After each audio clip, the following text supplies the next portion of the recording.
Can you hear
reliving a storybook adventure beyond your wildest imagination. From the North Pole of Fantasyland comes a feature-length fable with the most enchanting characters in the whole wide world, headed by the white-whiskered fellow who's the granddaddy of them all. Now, a magic motion picture transports you to an over-the-rainbow land, past the doors of Santa's towering castle and the strange, mysterious, all-seeing eye, into a fantastic crystal laboratory filled with weird and wonderful secrets no one has ever seen before. You'll see them all, and you'll discover how Santa can watch every child on Earth and every good or bad thing they do. Now meet Merlin, the Wizard of Wizards, the miracle man of the ages. Two for the show. Away we go. Hurry, Mr. Merlin. This is no time to play horses. Come face to face with the devil himself, a mischievous demon determined to mess things up as much as he can. It's yours. Nobody saw you take it, Lupita. They have more and they won't miss it. What does one little doll made of, don't you see? Leave it to that devilish trickster to sidetrack Santa up a tree. Watch the jolly hijinks of Santa Claus as he decides to fight fire with fire. Oh ho, a cannon.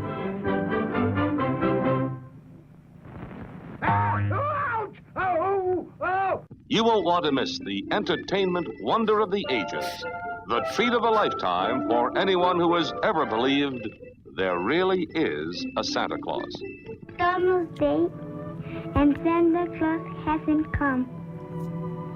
Sleep now, darling. Sleep now, and you will see. Maybe when you wake up, you'll find it, darling. You'll see more wonders than you can wave a wand at as a dazzling panorama unfolds before your startled eyes. Wow. K. Gordon Murray didn't make that up himself, did he? That's totally a real award that it won.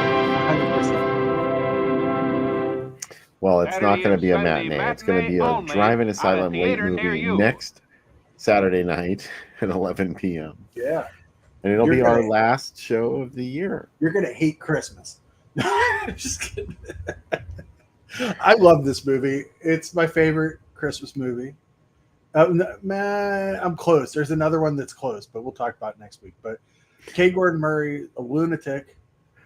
Yeah. This movie played, to say the least. This movie played Christmas matinees for decades. Parents would just drop their kids off the theater and say, "You take them for a while." And kids were forced to watch this movie, and it just assaulted them. Santa doesn't live in the North Pole; he lives in Saturn. It's so weird. Merlin, everything about this movie is weird. Merlin, it works with him. That's not Satan, by the way. That's Patch. Like the trailer's wrong. Not the devil himself. No, that's Patch. It's sort of like a minor devil named minor Pitch. demon. Yeah, Pitch is his name. Yeah, he's just like, he's not all bad. I love that he does go and find kids that hate Santa enough to want to kill him. He finds like a bunch of bad kids that are bad enough to take Santa out, and dogs as well that hate Santa. There's a lot. There's so much, and it's from and not the director's strangest movie. So yeah, it's definitely up there though. It's definitely up there. I can't imagine being a kid that doesn't understand that this is a movie translated from Spanish to English, going to a theater, being dropped out of a theater without my parents, and then watching this and just being like, why? Do you know what I mean? Like, it had to scar kids, but it won an award. So, I mean, you know. Yeah, I mean, I think kids would have been freaked out by this, not just because it was a dubbed movie, but because of the bizarre subject matter. I mean, could you imagine that the parents were not there at all to watch the movie with the kids, and then they have to explain this to their kids, like, who is Pitch, and why would the devil be involved? with Christmas. Do you know? So You know, the dog. kids came home and they're like, Santa almost died, and a dog bit him, and they're like, "What did we bring our kids to?" And he mixes Santa with science as well, because Yeah. this takes place, like you said, it's on another planet that he lives, and it's really way out there. Santa Claus. It'll be our movie I like that next weekend. K. Gordon Murray is very much a I don't care what I got kind of director, not director, but like producer, packager Yeah. of films where he's like, what? Distributor. Sure. It's just like, I just had it. And that's, it's just a bunch of shit and whatever, put it out. Speaking of producers, Bill, I don't know if you've read about it, but hold on, let me load this up. Ill prepared. How dare you? This show is top notch all the way. That Paul Maslansky died, the producer.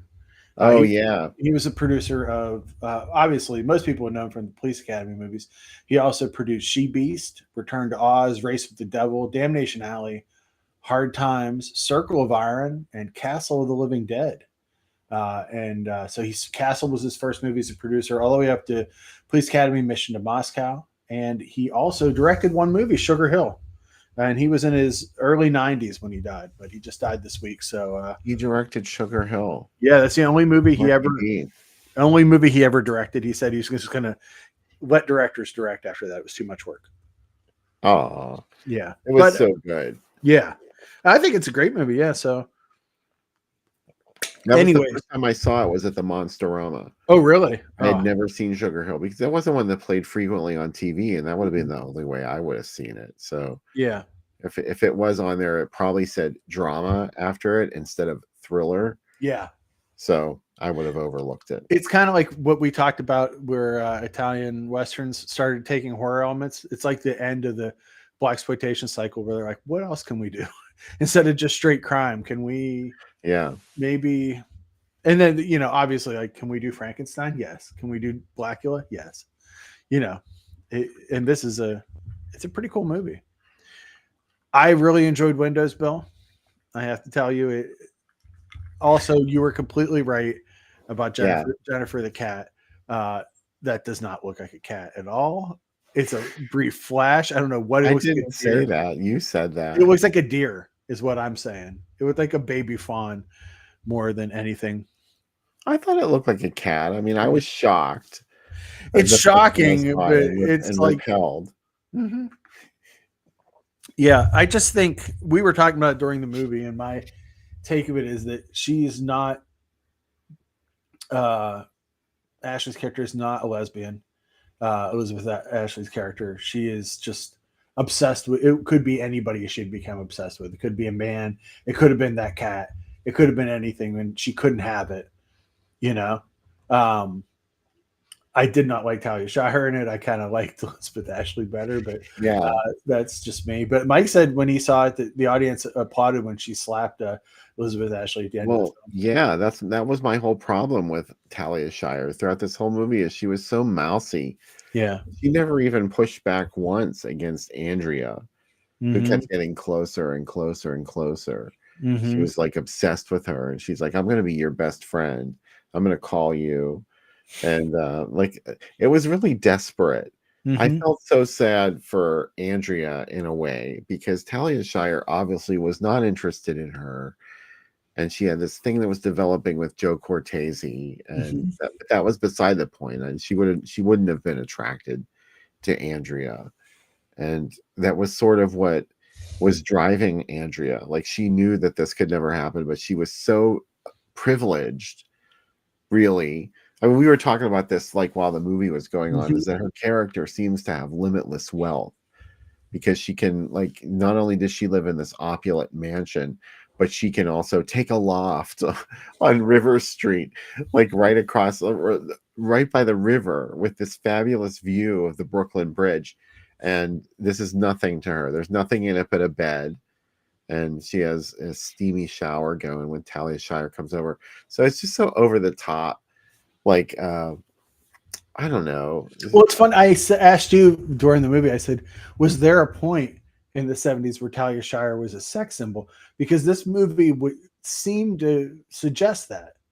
Do you know what I mean? That like, because everybody wants to have sex with her, but like, I don't know any other movie that's ever existed where that's true. She's like Rocky's deaf girlfriend in the other movies. Do you know what I Yeah, mean? Like she's I just don't know. I yeah. mean, like, who would be into her in Windows? She was just was Andrea Glasson, was she so isolated that she didn't have anybody else to obsess over other than her mousy neighbor? Or does she see? Oh God, this sounds so hippie. Does she see her soul in her aura? Does she say she's a beautiful person?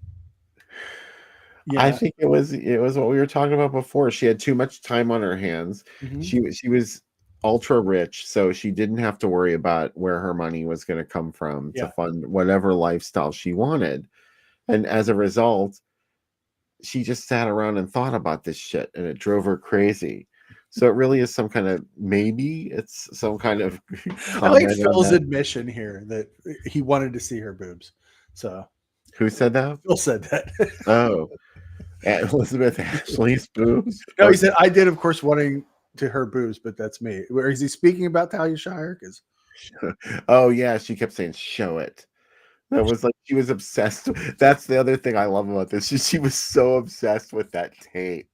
That's that all she tape. could think about was that tape, and she memorized all those moans Yeah. and the things that they said. I mean, aside from that being a trauma that Talia Shire's character went through, it was hilarious to see Elizabeth Ashley completely obsessed with it, and she kept listening to it. Yeah, he over did and want to over see again. Talia Shire naked. He was probably the guy on the other end of the phone. He was like the other guy that was there. He'd be like, Oh, show it it, was like, show it, show it. remember, she was standing with that glass of wine listening to the Yeah. moans. Oh. I was like, what are you doing tonight, Elizabeth Ashley? Oh, I'm going to stand by the window and listen to the moans again. Yeah. I'm and gonna so look at her on. through my telescope, and I'm gonna listen to the moans. Oh my God, looking through the telescope. Okay, first of all, how awesome is that she managed to find her apartment Yeah. and look through the window Mhm. with a high powered telescope? I mean, that's the ultimate invasion of privacy. Mhm. She really, my hat is off to her. Pulled in bowl haircut, as David referred to it. Yes, that's part of the reason I Now, hate her. if she was, now I'm just going to pick an actress name, but just who played Mousy in movies. But if this was like a Phoebe Cates playing that role, you could be like, oh well, yes, I can see if she had the Mousy haircut, and But yeah, I don't know. I don't get the Talia Shire, but that's fine. We can get past that pretty easily. Prepped. You know what? I would, if you're going to watch another movie tonight, I would watch Lipstick with this. You just get a whole bunch of just weird musical, confrontational, a movie where a woman is at war with a synth artist. That would be a good third feature to watch with it. Which played on Chiller Theater, which still I think about a lot. Probably more than everyone else does. I remember when Lipstick was on, I was like, huh? Yeah. Did that really be Chiller Theater? There are no tapes of Chiller Theater, but I would like to hear what Chili Billy had to say about it. There's a few of them. But what would Chili Billy say about Lipstick? Yeah. How did he sell that to his audience? Yeah, because was he like offended by it? Do you know what I mean? It just, I don't know. Probably not offended. Yeah. I mean, it's the movie. Yeah. Somebody deemed it appropriate to show on TV. Yeah. Plus, they had to. I mean, that was part of their package, Yeah. They had to show those movies. Yeah. Also, Mike said, yeah, a telescope is totally a music video fantasy. That's very Billy Idol, Rock the Cradle of Love, looking through a telescope. The one thing Bill and I talked about at the end of this movie, though, it ends just like Zombie. It has the same scene where they walk out on the bridge, except that Fulci shot that scene for like $350 and with no permits, one camera running. Meanwhile, Windows did it the right way. Windows did it the right. They got a permit. They waited. They had somebody, a traffic coordinator, and the shots really aren't that different. They're very similar, but such is life. Also, one of the things that I learned from the IMDb facts is that Woody Allen said that Windows was one of the titles for interiors. And okay, Woody, cool. So what? I Yeah. mean, I don't think you can copyright a title. Yeah. And I agree with Jenny. You can't, and movies do this all the time. You can't date someone whose rape you're investigating. Also, if you're a cop, maybe it's God. If defund the Jalo police, right? But Yeah. if you're a cop, don't you have training that says, hey, once someone has been assaulted, they need, like, there's a system of healing and that they have to go through this, not like, Well, this hey, was they're 1980 though. I mean, I guess. probably they didn't have that kind of conversation back then. Like they might not even thought about that. No, they probably were high-fiving each other back at the station house. I get it. It's like that scene in Cruising where they just walk in with the telephone. That black guy just walks in and walks back out. Oh, and a jock strap. Yeah. That scene is burned into my brain. Yeah. I'll tell you. I think I saw that on HBO in 1981. Yeah. It was like, wow, what just happened? I told Bill during this, I don't agree with AI filmmaking, right? But I really do believe that if AI filmmaking is going to be a thing, we need to use it the right ways. I want to create an alternate world where Windows was the biggest movie of 1980. And the Italian film industry was still going full bore. And there's an Italian version of it. And it's got Tony LoBianco as the cop. It's got Laura Gemser as in the role of Talia Shire. And Elizabeth Ashley's character is played by Marissa Mel. All right. Marissa Mel. Yeah, Marissa Mel. Short-haired Marissa Let me Mel. be your lady. Oh. Let me be your lady. Oh. And then it's a lot scuzzier. Do they hook up? It's an Italian movie. Yeah. Yes. Is there more graphically. violence? Yes. Do real animals get killed? Sorry. Yeah, probably a snake or a rat or something. Something happens. It feels it's got a lot more craziness in it, but I feel like I could put together the movie that this. Yeah, George Eastman has to be the rapist. It's either him or Lucio Pignosi. So it's David, we already said that 1983's Curtains is a sequel to Windows. Yeah. That's a little known fact. They sort of, changed the script at the last minute to disassociate. Yeah, I think maybe who else could be? Maybe David Hess is the rapist. I don't know. Probably George Eastman's better for it, but I think I could make it Joe now. Spinell. Yeah, Joe Spinell. The one, and yeah, we still use the Morricone soundtrack though, or like steal a couple songs, right? Like a few Goblin songs and a few Morricone songs, and then we're set. And people are like, I can't believe how insane this movie is. Like, well, the original is even worse. The original is crazier. Well, when they finally captured and questioned the cabbie, yeah, he didn't seem quite as threatening in the interrogation room as he did when he was victimizing Talia Shire. And oh my God, can you believe that any law enforcement encouraged her to get back into the cab and let him drive her someplace? Well, I mean, we've all seen again, defund the Jalo police, defund the Jalo adjacent police as well. She totally stopped, had him stop the cab, got out and called the police and said, I'm in a cab right now with my rapist. Well, he didn't rape her, but the person that just assaulted me a couple nights ago. And they're like, yeah, get back in the car and then we'll try and chase you. But couldn't she just say, I'm going to get out of it here. Yeah. Here's the driver's license. Here's the plate number. And it's a cab. All these cabs are registered to cab. Never mind. I'm trying to put logic into it. Who would tell her that? I mean, so they'd be like, no, run. We know that there's an owl-faced killer, but we need the entire cast to just lock themselves in the theater with him. Oh, yeah, I know what you're thinking of. Yeah. Can you guys do that? Because I think that's how we'll catch him. And Stage fright. He'll come out. These police. You want the best out of them, but yeah, get back in the cab. I really think this and Lipstick goes together really well, though. I think That's my super dope. Yeah, she knows the cab driver's full name. Yeah. Not enough for the cop. The cops are like, yeah. She saw it. It was right there on his You know why? license. Probably the cop she called was like, why isn't he interested in me? She's going out with that other cop. I'll show him.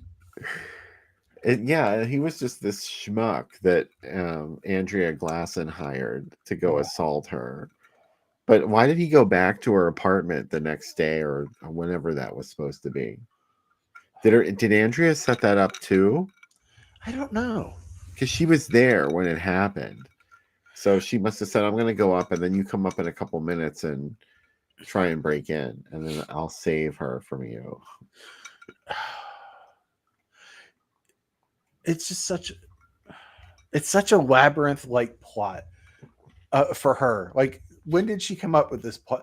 Like, you know what I mean? It's like with stage one, like she didn't even start with stage one. Stage one is like, I'm going to try to be your friend and we'll see how that goes. And she's like, you know what? Before I even am her friend, I'm going to pay someone to sexually assault her. Yeah. I mean, like that's what she didn't even know her or make any attempt to befriend her until she had her assaulted. That was how she was going to like introduce herself to her. I mean, she has a freaky sense of courtship. There's many ways she could have gone about that. She could have invited her to a Melissa Etheridge concert, but the Indigo Girls. There was what would be the lesbian band of 1980 to invite her to? There wasn't anything. I don't know. They're going to go see Patti Smith. That's the closest they could get. Let's go to CBGB and we'll go see Patti. Yeah. You know what I'm saying. I know what you're saying. Yeah. Andrea I just made fun of Glasson. my wife and her best friend upstairs because they listened to Indigo Girls and and I said, how are you two not like all my wife's choices? It's like Andy DeFranco all day. And I'm like, what is going on?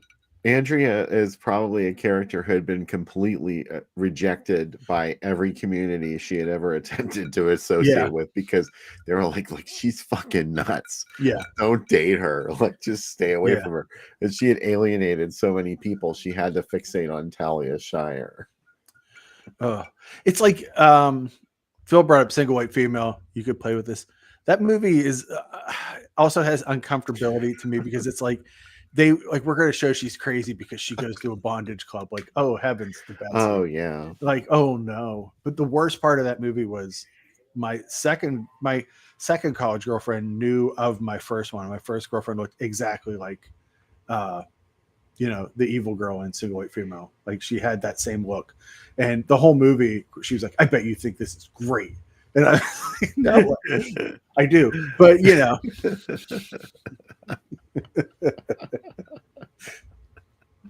when I went to the S&M club, she was like, this is disgusting. And I was like, this is probably, okay. Anyways. She does protest too much. A lot. Yeah. A lot. Yeah.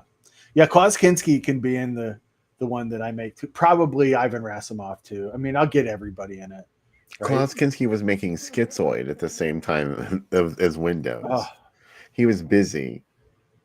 I like how much of God. I could talk about Schizoid forever, Bill. Why didn't I buy it when it was on sale in the Vinegar Syndrome sale? I don't know. Like I was like, oh, I won't watch it. Yeah, it was like $15 on sale, and I was like, I really don't know. And then I was like, shit, what am I thinking? I was like, well, I really watch it again. Yeah, I watch it all the time. But I think about it even more because I'm like, I like that a big conceit. Klaus Kinski is not the villain in that movie, but also is it maybe in love with his daughter? She's definitely in love with him. What the fuck is going on in that movie? Yeah, it's weird. Oh my God. It's real weird. Yeah. But I like it. I mean, I like the, I don't know. I like Klaus Kinski with the pudding bowl haircut. He has it. Pudding bowl. Oh my God. There's the second time we got to use that term tonight. This is the reason why when people at work say, because like I had to do a bio for my new job and it said like, what do you do for fun? And I was like, oh, I stay up till 5 a.m. talking about movies with people online. Pudding bowl haircuts. Pudding bowl. And I said, oh, I watch a lot of movies. Oh, well, what have you watched this week? And I was going to try to explain to them Gary, the Wrath of God, the Klaus Kinski movie. And I was like, no, they don't know you yet. They don't need to know about Klaus Kinski. Don't, because when you start talking about Klaus Kinski, you get excited. Don't start talking about him. So I was like, oh, I watched Hot Frosty. I didn't tell him that either. Hot Frosty, the title of Hot Frosty sounds like it should be a fucked up sexual position, does it not? Hot Frosty. Yeah. I'm sorry. That just seems that's beyond perverted. Mm-hmm. I can't believe it. He gave me a Hot Frosty. Oh, you have to break up with him. I did also watch AI Al Gore. Yeah, yeah. I also watched AI Al Gore, which also sounds like a sex position. Like I gave her the AI Al Gore. Anyways, I am not at the point. I may never be at the point with these new folks where they need to find out what I watch. And like, oh, what's it? They said to me the other day, like, you have a podcast about movies? I said, yeah. What is it? I'm like, oh, I don't usually give it out to people until I know them really well. Because this week is The Devil Inside Her. Zebediah Colt. To it yet. Oh, man. A Zebediah Colt movie shot on his farm that is pretty much The Witch, made 30 years before The Witch, but with a lot more penetration. So I'm like, yeah, they're not ready for that yet either. Porn. It's porn. They're going to get on Google and be like, oh, Sam referred to as affable for pervert. It's just one more way Yeah. that Satan strangles our society. Yeah. Jenny, I agree. Everybody in the town is like, they're so happy for her because the girl in it's a widow and like, and she finally finds a guy and yeah, he's a snowman and everybody knows he's a snowman, but they're just like, yeah, cool. And it's like, she also, the problem, God, I'm turning this into the Hot Frosty podcast, but just go with me for 1 second, Bill. It is one of those strange conceits in a movie where he is like an infant. Like he doesn't understand anything. He's a snowman that's just come to life. He has no past experiences. He's an objectified character because he has beautiful abs. Everybody looks at him just like Talia Shire in this movie. That's how they look at Hot Frosty. Like everybody wants to have sex with him, but he is like moronic. Yeah. Every single person in this movie does. And it's very strange because it is like having sex with like an unformed thing that has only existed for a few days and has no like life of his own. So if it was like Hot Frostette, I think a lot more people would have problems. Like, well, they're objectifying that woman that they turned into a snowman. That would feel like a beer commercial. I don't know. That poor woman. Yeah. Either way, I don't know. It's fine. It's a cute movie. It has a lot of allusions to other movies. But then again, this is what always happens is like I start thinking too deep about it. And then I spend like a whole afternoon thinking about Hot Frosty. And I'm like, a Hot Frosty also makes me think of Wendy's. And then I get hungry and I'm like, you couldn't make a Hot Frosty. Frosties can only be cold. But you know well, yeah, that was the first thing I thought of when you brought that up. What if it was a whole movie about that, just about how they invented the Frosty? I hate Frosties. Do you? Oh, Bill. Yeah. I don't like them either. And I also, there's people that dip their French fries in it, which seems both bourgeoisie and cheesy. Ew. Yeah. Yeah, I don't like that either. We don't ever see the snowman. This isn't an Italian movie. It's hinted that they are into each other and, you know, but. Ew, you reminded me that people dip their fries in Frosty. Oh. Now I'm grossed out. Yeah. Like of totally all the things I've disgusting. said tonight, that's the thing that grosses you out. Barf me out. Gag me with a spoon. Yeah. But anyway, there's a Christmas movie up every day on the site. Doggone Christmas is maybe the best one I've watched so far. It's a Jim Wynorski movie all about a dog that the CIA has kidnapped. And this dog can talk and it has psychic powers and it escapes and the CIA hunts it down to kill it, but it's living with a family over Christmas. And so you say, well, Jim Wynorski, will you have one of the CIA agents wear a leather catsuit the whole movie? This is a movie for children. This is 100% for children. Yes, he will do it. Will there be adult stars playing parents in this movie? Yes, he will. And it's a Jim Wynorski movie, but for kids. And there's 3 of them. There's 3 doggone movies. There's a whole universe of them. Also, the dog is an internet superstar, a YouTube superstar. So the box art tells me, Bill, the dog looks like it doesn't want to be there. He's just like, it's like, really? It's like when they give Cubby all the the drugs in the world so that he doesn't bite anybody at the vet. And this dog's just like, you can literally see them doing the treats to the corner of the screen because the aspect ratio is off a bit. Well, it's not hard to make a dog happy to be there. I mean, all you have to do is have a whole bunch of bacon or something on hand. This Then they're dog, real this happy to dog be feels there. morose. He's a Jack Russell. He's very cute. I mean, he's a cute dog, and he can talk. And Vivi stalks me constantly while I'm cooking dinner. That's all she can think about. it is not Eric Roberts is the voice of the dog, though. It was hoping a talking cat, perhaps his best role. Also, that movie of Cynthia Rothrock is Mrs. Claus. I mean, oh no, that's another one. That's Santa's another same direct David Dakota movie. I said it right, by the way. You did. You said Merry Christmas, David Dakota. David Dakota. Anyways, what are we looking at here? Party Girl Gang. Try it. Party Girl? Party Girl Gang. That's what's on the right here. Playgirl Party- Gang. I'm Party sorry. Girl. Playgirl Gang. God damn it. Keep drinking, motherfucker. Party Girl. Thank you, Santa Summer Home. Thank you, Tracy. I'm glad someone else has watched these same movies. This is an MPM reissue in case you didn't guess that already. Yeah. And the movie is actually, drumroll, Switchblade Sisters. Ooh. I love Yes, that and movie. this was like 1981 Yeah. that they put this movie out from 1972. Oh. I love everything about this. I'm going to ask you a question that I 100% know you know the answer to. What? Who's my favorite Switchblade sister?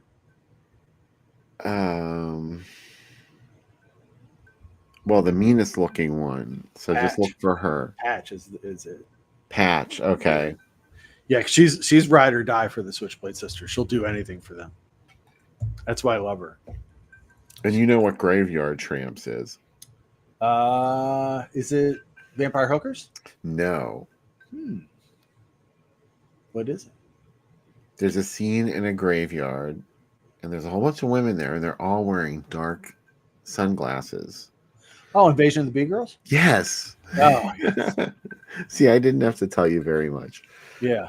Yes, that is the retitle of Invasion of the Bee Girls. And what's a fair? Plus, I don't know what that is. Yeah. I haven't had time to research that. I haven't even run it on the page yet. wow. I love this art. I love, God, NPM forever, I know. right? Like the best. Think of all the people that would probably roll over in their grave if they heard us say something like Yeah, they're that. like, they stole so much money from us. And then they killed me. And then they killed me. Yeah. Look at this. Ooh. I've never seen anything like this before. This is a sneak preview ad for the 1982 movie Death Valley. With Peter Billingsley. Yes. Mm. I've Nice. never seen this ad type before, and I haven't even run this on the page either. I like this ad. This ad suggests you could just have the sign say Death Valley, though. It'd be a little simpler, but it's cool. Like, Yeah, I mean, it makes it look more like Close Encounters yeah, with that mountain in the background. Yeah. What a kind of mountain of mashed movie? potatoes in the background.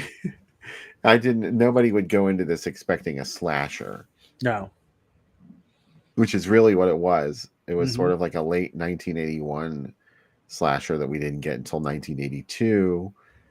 But it's also, I like this movie. I think it's kind of cool. It's a secret twin movie. yeah, You know how much we love those. And, I always remember the babysitter that got it because someone set her up with a free Coke. Remember that scene? yeah. I Oh, loved those soda machines.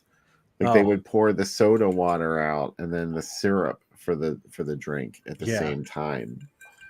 It all You know- happened in front of your mind, and you were left with a paper cup full of soda. with Amazing. ice, like good ice too. You know what I miss a lot in vending machines? Did you ever get a vending machine cup that had poker cards on it, and then the bottom was your final card? Yes. Oh my god, so good, right? Like what a simple pleasure. I lost so much money over those. Anytime this show's also called Things That Are Gone. Yeah. Old people time. Old people talking about coffee cups. Next on the Driving Asylum double feature. What do they talk about there? Old things. What did you talk about on your podcast this week, Sam? They'll say, "Oh, I talked about how I'd like to turn an '80s movie into an adult Italian movie and coffee cups." Well, here's another thing you'll love. Oh, Beyond the Fog. Oh, Demonoid. Fuck Beyond the Fog. What about Demonoid, dude? I was reading this from bottom to top. Started at the bottom. Now look where I'm at. Demonoid. And Tourist Trap. Oh, On both lineups. Really, you can't go wrong here, whichever No. one you would choose, because Alligator is the big hit at the rodeo or rodeo. I'm not sure how they pronounce it there. And Demonoid would be my big, and Tourist Trap would be the two biggies for me. At the what other is one. Beyond the Fog? What movie is that retitled? I know you've told me a bit about That it. is Horror of Snape Island. Yeah, that's okay. AKA Tower of Evil. Mm-hmm. There's a couple of titles for that. That's the face from Fear No Evil. Yeah. Wow. It's Lucifer himself from Fear No Evil. This Don't whole tell ad's him. really nice. Like there's I like how Demonoid breaks the telephone cord. And amidst all this, you have the Flesh Grinders, which Yeah. is the Corpse Grinders. Yeah. Ted V. Michaels. So that's really kind of like, because these other movies, even though they weren't necessarily top-notch critically acclaimed films, they were not the level of the Corpse Grinders. Mm-mm. And to have that stuck in the middle that's an extra treat, I think. Yeah. Wow. Alligator's both Alligator and Tourist Trap taking up the end is crazy. Oh, what this is. Yeah, Alligator must have been a thing around this time. Yeah. These are all from 1981, Arizona. Another movie where you're like, hey, do you like animals? Maybe you're not going to like Alligator all that much. Sure, I like animals. I like dogs. Oh, come see Animal. Come see Alligator. Yeah. Do you like Christopher Lee? Come see Meat Cleaver Massacre. Do you like meat? Well, we have Meat Cleaver Massacre. You can Yeah. come see that. Yeah. Savage. You like weekends? How about a Savage weekend? Yeah. How was your weekend? Savage. Say that Monday. I want everybody to do that Monday at work with someone says, how's your weekend? Savage. Cool. And then they'll think about it for a while and you just walk away. Or log off if you're working from home. Mic drop. Mic drop. Oh, Rodeo Drive-In. This is just amazing. Oh, young Hannah. Yes. I just got the Blu-ray that it's two movies, Young Hannah, Queen of the Vampires, and Dr. Death. Oh my God. That's a Bill double feature right there. I know. It's beautiful. Oh man. Is that the glow in the dark cover one too? I think so. Oh man. This is a nice night. The rodeo, I don't know how they said it. They really knew what was up. Something Creeping in the Dark is a giallo. Mm-hmm. Or it's at least an Italian film starring Farley Granger. Do you know what movie that is? Yeah, let me look. I've seen it. Let me look it up here. It's Mario Colucci directed it. It's like an old abandoned house kind of movie. Not to be confused with Something Waits in the Dark, which was the first title that they tried for Isle of the Fishmen. When they re-released it as Screamers. Oh yeah, so it has a crazy plot where like it's the rainy dark night, all sorts of people, and all in the same haunted house, including a serial killer and the two cops that arrested him. And while they're there, they're like, why don't we do a seance? Guess what? Things don't work out. Something's creeping.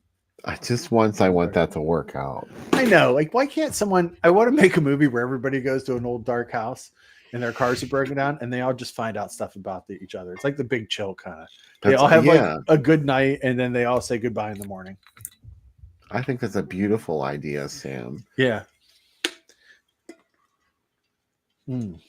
I'm making my final vanilla vodka of the evening. I've reached that point where if I have any more whiskey, tomorrow will just be a bad day. Do you know what I mean? Where it's like, oh, do I? But then part of me is like, we got tonight, babe. That's how I feel about it. Maybe God, it's 3 a.m. and we Yeah. still have 16 viewers. So awesome. I love all if 16. you're staying, I'm staying. Yeah, right. Let's look at another ad. What do we got? Oh, this was my series. It's Oh. only 2 parts, so it's not in depth. There was this weekend of Friday the 13th, part 2, and Prophecy. Oh, 2 movies where there's an unstoppable killer in the forest, if you think about it. yeah. I like Goes Together. Yeah. Mhm. 2 forest horror films. Mm-hmm. And then the week after that was My Bloody Valentine. wow. And I gotta say, even though I love Prophecy, Yeah. I'd rather see My Bloody Valentine because these are 2 of my favorite slashers of the 1980s Yeah. together on one double bill. You can't go wrong. You can't go wrong. That's a great double feature. The body count continues. As Ice-T would say, body count, motherfucker. Man, oh my god. Oh my god. His presence on SVU has become really miscellaneous. Oh, you know that our band's old practice space had the a body count signed album, and it also had a letter from the Pittsburgh police to the FBI thanking them for getting the into Metropole for canceling the body count show. It's one of my favorite things. Like, we would just look at it before we would play a song and be like, "This is what we're aiming for." Cop Killer. This could be your band. This could be your band too. Yeah. Oh, Graduation Day. What? Yeah. This is amazing because other than Graduation Day, which was of course directed by Herb Fried, director of Haunts, one of our favorite movies, every other movie on this lineup is a retitled reissue. These are all movies that came out originally under another title. What's Terror Under the House? Is that Don't Look in the Basement? Well, no, it's not, but it does have something to do with the basement. I'll give you a hint. Killer in the Basement?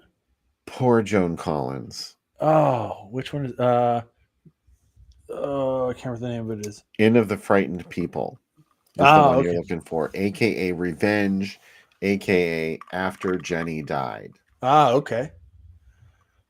And I think it's like there's a man assaults a young girl in a village and they keep him locked in the basement for years and years and years as his punishment. The Creatures, we talked about this last week. Do you remember what movie it is? No. It's From Beyond the Grave. Okay. Yes, I do remember talking about that. The horror omnibus. From Beyond the Graves. And sometimes it is actually billed as The Creatures from Beyond the Grave. So they, you know, misrepresentation at its finest. And of course, The Creeper is Rituals. Oh, yeah. Wow. That's crazy. This is really a wild, wonderful lineup, I think. It's an all over the place. There's nothing unifying any of these movies. Yeah. And yet it would be awesome to go see these 4 movies under the stars. This is what I would like sometimes for the Drive-In Monsterama to be like, where it's just like, hey, these are all over the place. I know that they want to make money. But still, oh my God, look who's coming, Jamie Lee's wig. Look out, ladies and gentlemen. It's the sneak preview of Nighthawks, which was really only a week before it was officially released. So this isn't really all that exciting. Come see Sylvester Stallone wear Jamie Lee Curtis's wig from Halloween. Girl, you are going to die when you see how he works it at the end of this movie, bitch. He's going to have a Ziploc in the sink. Ziploc gun. Blonde wig and this flowing Lindsay Wagner robe. It's fierce. And Rutger Hauer was not having it. He could not face it. He couldn't match it. He's like, oh, why are you doing this to me? Stallone was tens across the board. Yeah. Rutger was thrown out, literally, Yeah. with 2 or 3 bullets. Yeah. Like tears in the rain. He's gone.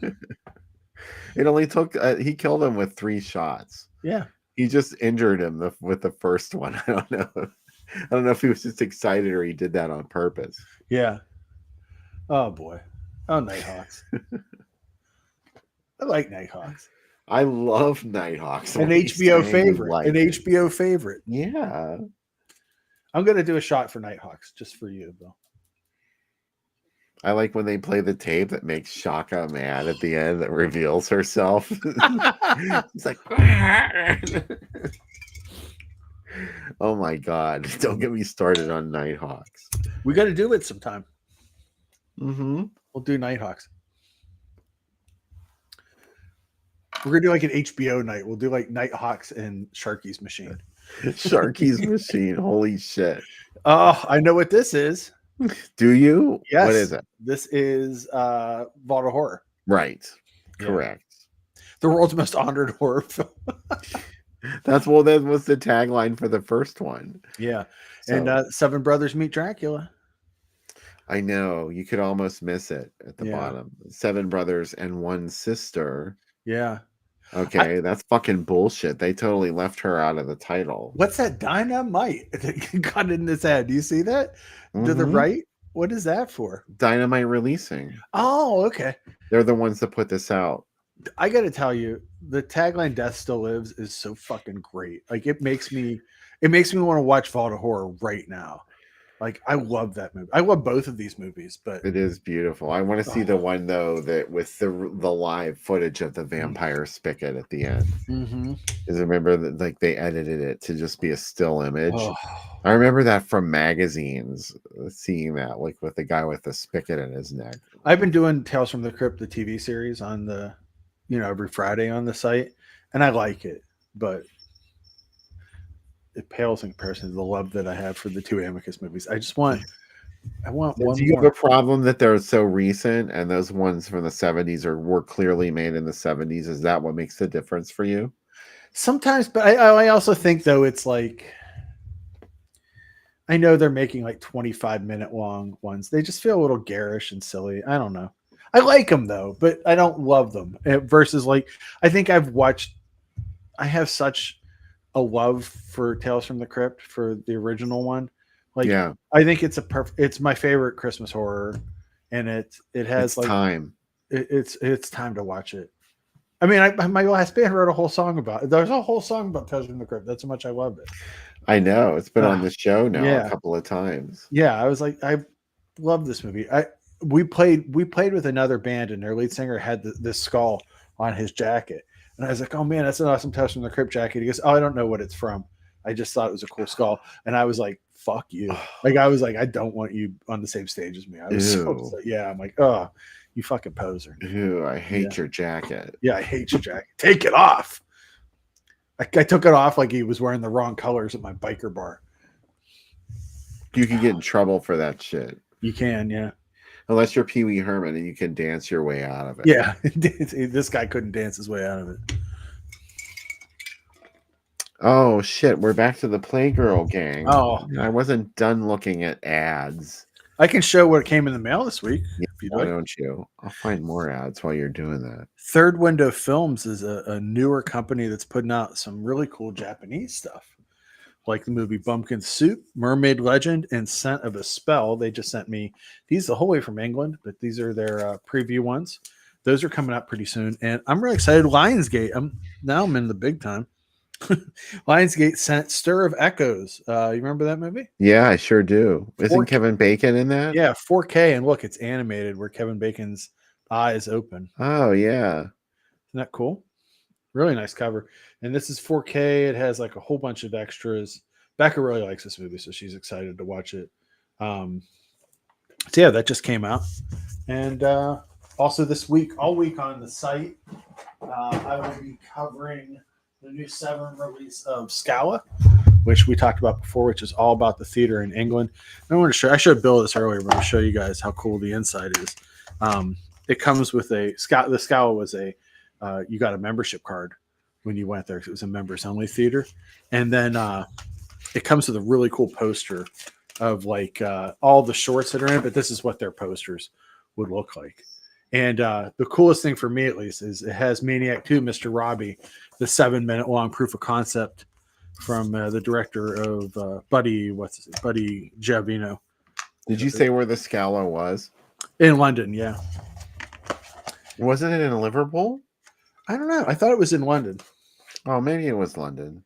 But this has interviews with John Waters. It has like so many different people on it, and it's such a cool thing. And I'll be doing everything on this because there's about 25 shorts and documentaries that go with this. And then also I'm going to be reviewing a lot of the movies that play there. So I'll give you a preview of what movies are going to be on the site this week. You'll have Satan's Sadists, Angels, Wild Women, which that's also coming out from Severin. As well as The Incredible Strange Creatures That Stopped Living and Became Mixed Up Zombies. That's also that movie. Coming back out from Severin. El Topo, Cafe Flesh, Can't Stop the Music, The Monkey's Head, Jubilee, Glen or Glenda, Alice, the stop motion one, Bad Taste, Dogs in Space, Santa Sangre, Enter the Dragon, The Harder They Come, Thundercrack, Road Warrior, a whole bunch more, Racerhead. But couldn't try to do like probably 30 to 35 movies that were shown there. I also have a letterbox list of all the movies that are covered within the festival that British Film Institute put together. And there's a lot of like anything that you wanted to see that was great. The other really cool thing on this set is there's an interview with Herschel Gordon Lewis.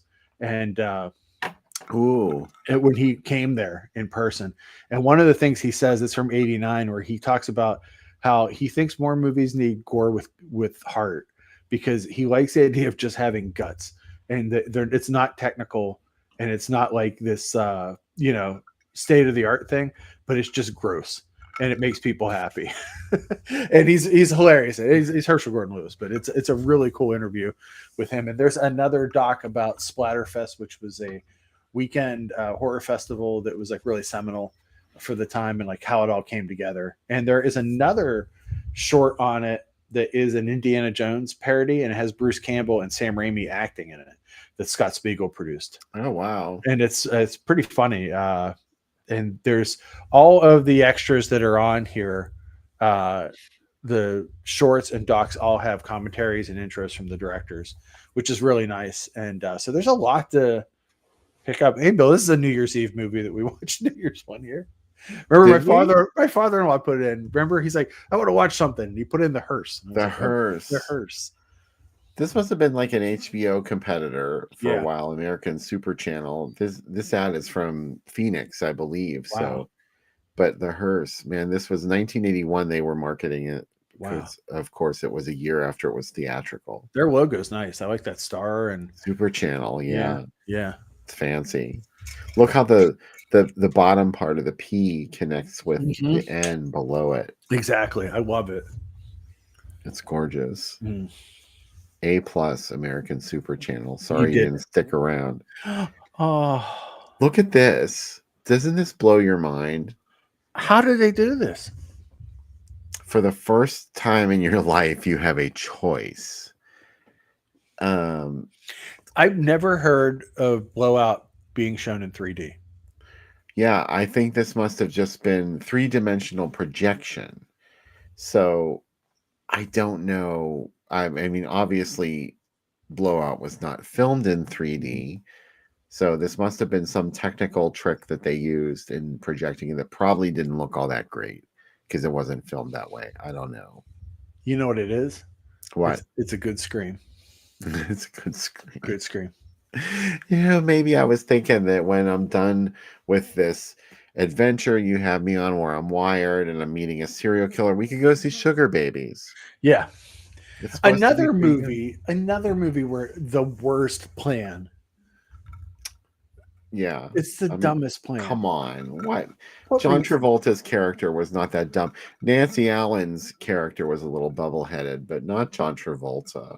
Oh, she was so cute in that movie, though. She was. That was heartbreaking to Yeah. me that she died at the end of that movie, and I was like, Oh, I can't believe it. She's dead. yeah. Because they didn't show her being killed. They just, showed him running up the stairs in slow I'm looking at the motion. picture of her with Becca on the wall over here, and it's like, oh, Yeah, so she's okay. yeah. I think I've said this before. In the novelization of Blowout, she lives. Oh, I'm all for a downer ending, but I want her to live. Yeah. It was somebody paid her to skip town, so Yeah. she left town, and it Oh. was kind of like the ending of The Night Stalker. Oh, How Carol Lindley, like somehow Darren McGavin, who, is Darren McGavin, but he's not hot enough to get Carol Lindley. mm-mm. Especially she's like really thrilled at the idea of marrying Kolchak at the end of that movie. So that was a once in a lifetime opportunity. And then suddenly they just tell her to skip town, and she Also, does. or did she just realize, like, hey, Carl gets fired all the time, and he treats every boss like he She treats the laughed. Senjo like shit, and like, yeah. She's like, oh yeah, Mike Justice connected this to RoboCop. Yeah. That's fucking amazing. The first day that I moved in here, while I was organizing this room and putting boxes away, I put on my Blu-ray of RoboCop, the one that Arrow put out, and I was watching it with the commentary. And the end of it is shot like one town over from here in Menneson, of RoboCop in the old U.S. steel mill. And Nancy Allen says on it, well, this was shot in Menneson, which is the shittiest city I've ever seen in my life. And I was like, great, I just moved in. Thanks, Nancy Allen. Oh, God, I love this movie, Bill.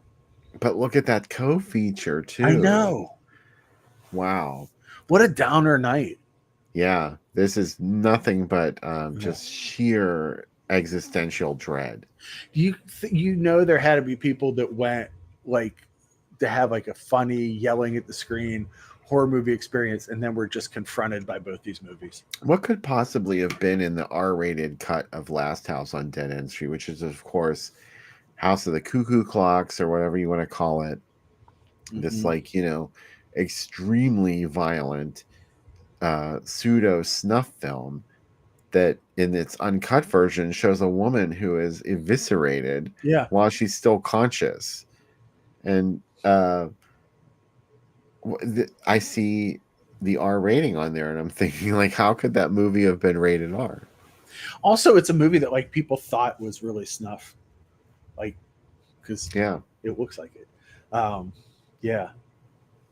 early movie that we played on the show. Yeah, we already did this on the show. That's right. And that house, of course, is from A Name for Evil, which is an amazing movie with so much dong from Robert Culp, and it's one of Paul Werkmeister's favorite movies. A Penthouse for releasing movies too, an early Penthouse. You see all of Samantha Egger as well. It was very daring for both of them to just be completely exposed. It's such a weird movie too. I like it, but it is weird. I don't know who it's for, what they were thinking, but I kind of like movies like that. As we know. But that's why you're challenged at films like this. And of course, The People Who Own the Dark, it's not quite as brutal as Last House on Dead End Street. Nowhere near it, as a matter of fact. Leon Klimovsky, director of Werewolf vs. Vampire Woman, Vengeance of the Zombies, a lot of other movies we've done on the program here, featuring Paul Naschy, although he's not the star of the film. And also Sean Cunningham, director of Last House on the Left and Friday the 13th, was one of the financiers of this film. And it actually said presented by Sean Cunningham. And the people who brought you Friday the 13th bring you The People Who Own the Dark. That was in its original run, I think, in 1980. And this was 81. Wow. I can't even think of what the word of mouth on Last House was after people saw it for a couple of days.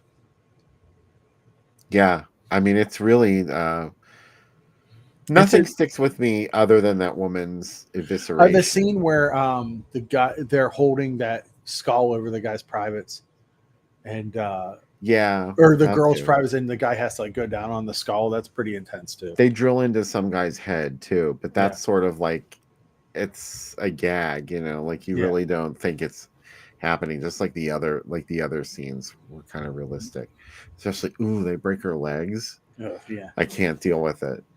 This movie was pretty brutal. It's way more brutal than Last House on the Left for sure, and and yet I don't know. There's something funny about it too. It's got this like goofy heavy metaloid villain who looks like. It also feels very much like absurd. I choose my words carefully because I'm talking to somebody who was into metal in high school. That's fine. But it also really feels like a theater of cruelty, Dadaist, like experiment, where Last House doesn't feel like that. Yeah, Last House actually it strives for a traditional narrative, even though it can't present one. It not quite. I'm not trying to take away from Last House on the Left because it's impactful in its own way. But this was more cinema verite, maybe. I don't know. This is the one, like when you see the warnings and stuff they put on Last House on the Left. This is a movie that feels like it deserves. Like it's like. Yeah, it's only a movie screaming. Yeah, this is the real deal. Yeah. Night Riders, love it. From the Night of the Living Dead and Dawn of the Dead. Now George Romero brings you George A. Romero's Night Riders. That's awkward. I like this movie a lot. Yeah, I really like Tom Savini in it. I love Ed Harris in a little black Speedo. Yeah, on a logo with his name. But I don't know how anyone thought it was commercial. And I know maybe nobody did. It's very personal to Romero and how he felt about life. But they got Boris Vallejo to paint the cover, which is crazy. Well, the director was the guy who made Dawn of the Dead. I mean, like that was a huge deal. Yeah. So of course he was going to get backing for whatever project he wanted to do next. Yeah. Somebody was going to put it out. This was one that they didn't have at my video store. And I finally, once I got my license, drove very far to another video store and found it and finally watched it. Yeah. And I was so excited to watch it because it was like I had watched every Romero movie that I could. And this is before you could easily get There's Always Vanilla and, his other films, Season of the Witch. I saw it on HBO. Oh, really? Wow. Yeah, this was an HBO movie, and of course, the only reason I knew what it was because of Fangoria. Mm-hmm. And I remember an article about this. They filmed this in Natrona Heights. Mm-hmm. As a matter of fact, you could glimpse the McDonald's in Natrona Heights, which was, frequently I was taken there when I was a kid. And it's just weird seeing places like that from your childhood in a movie, in any immortalized in any kind of way. But Night Riders was just, I remember watching it with my dad, and he thought it was really weird. I did too. I couldn't really relate to it. I think I was like 12 when I saw it, so it was exciting. I liked it. I like the idea that it's like these knights on horseback feel like the most important thing in the world, and that you don't see any of the outside world in the movie. You only see this. Do you know what I mean? Like that there's that Hollywood wants to take Savini away from them and make him into a star. And it's like, but they're just these like Renaissance fair guys that live in Natrona Heights. Like, you know what I mean? It's like, it's very strange. Well, that part eluded me as a child. I didn't really understand that aspect of it. But as an adult, I look back on it and I'm like, oh yeah. I mean, now I like it. Yeah. Then I was just a little confused. I wasn't really all that interested in it, only because it was a George Romero film. And I knew I loved Night of the Living, and I still hadn't seen Dawn of the Dead. Wow! At this point, I didn't see Dawn until like 1984, when a friend of mine rented it, and we went back to her place and watched it in the middle of the afternoon. And I was just real stunned, absolutely stunned. I can't tell you how many times I rented Dawn, like in the hundreds. Yeah, I rented it more than once, but Mhm. maybe not in the hundreds, but I watched it a lot of times. I loved finding new people to introduce it to. Leif said he saw it on HBO, and it had an intermission. That reminds Thundercrack has an intermission with like 3 songs where it has like the old school No. intermission. Yeah, Is it like a drive-in asylum dancing timer? no, it literally goes to black and white, and it just is intermission, and then like like 3 or 4 songs play. Like I think they made it purposely that long because there's only like 20 minutes of the movie left after. It's not at the halfway point; it's at a weird place in the movie. Natrona. Man, That's down by the river. And down by Natrona Heights is up the hill, like where they had the plaza and the Fisher's Big Wheel. Fisher's Big Wheel. I still have my house on the edge of the park that came from a Fisher's Big Wheel. I'll tell you something else too. I have family that lives up that way, and over Halloween, I happen to be up in that area. Uh-huh. And Natrona Heights kills Halloween decorations. Yeah. I mean, it rivals Christmas. You know how some people go crazy, like, Mhm. Chevy Chase in Vacation. Houses did that except for Halloween. It was just Wow. totally like layered with Halloween shit. And it was not only one house, it was like 4 houses in a row. Oh, We're all decked out like that, and they competing with one another. It was pretty astonishing. I mean, I drive around looking for Halloween lights every October, and I've never seen anything in recent memory than what I've seen in Natrona Heights. Thumbs up, everybody in Natrona Heights. Thanks for keeping it real. What's next on this list here? Oh, yes. Beautiful, beautiful. Wonderful. Latex appliances glued on with spirit gum. I love it. Oh, Abco Embassy. I love everything about this ad. Me too. Yeah. I like this movie more and more every time I watch it. Yeah. Including this one. Look at you, Maniac. I warned you not to go out tonight. I love that tagline. I love Maniac. Crazy Maniac. One of the things on the Maniac 2 commentary track is that they say, well, Joe Spinell was really upset at the way people reacted to Maniac, that he was anti-woman in it, and he loved women, loved his mom famously. And so he said, my next movie, I'm just going to kill evil parents. I'm going to be a good guy. Yeah, we'll go back and remake The Psychopath. Yeah. It'll There's be one amazing. scene in that though where he's at a bar and the light is like caught in his face, and his face is so craggy and just beat up. And God, I love him so much. Like I just want to hug him. Like I get so happy when I see him show up in movies. Like when he shows up in Rocky, I get so happy. Like I just love him. Craggy is beautiful. Yeah.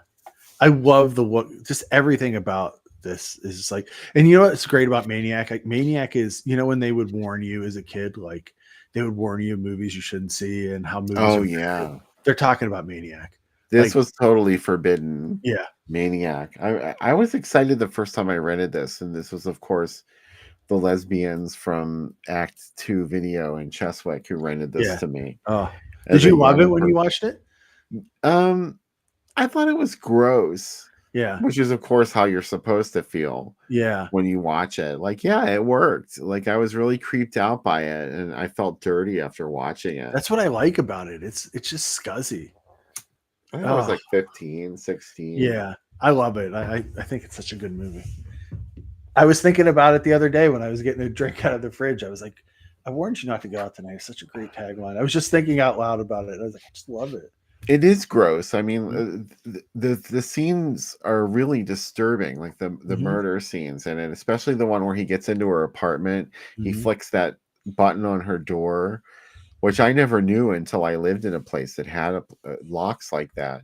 You could do things like that. He gets in and like chokes her to death, and you see her death on screen, which is really disturbing. Any movie that shows something like that is really sort of, it's close to Prowler for Savini going nuts on effects. Like the shotgun blast where his own face gets blown up that's really over the top. Yeah. Oh my God. There's other stuff in it that really is more subtle, like the strangulation. Yeah. And there's of course the show stopping garroting or Oh, no, not garroting. He impales her from behind with is it a knife or a sword or what William the Lustig's fuck does he crazy have? though, because Yeah. this was made like very closely to the end of Son of Sam, and they're firing shotguns off on the streets of New York with no permits. Like Yeah. that's how that scene is shot. And Was it's it like, with no permits? We have oh, to have Bill Lustig on the show it's a sometime. dream to have him on. I'd love to talk to him about this, about Maniac Cop. Like, He's dropped into the chat a couple of times. oh I my know he god, watches every once in a while, so it's he'd like probably do it. a dream.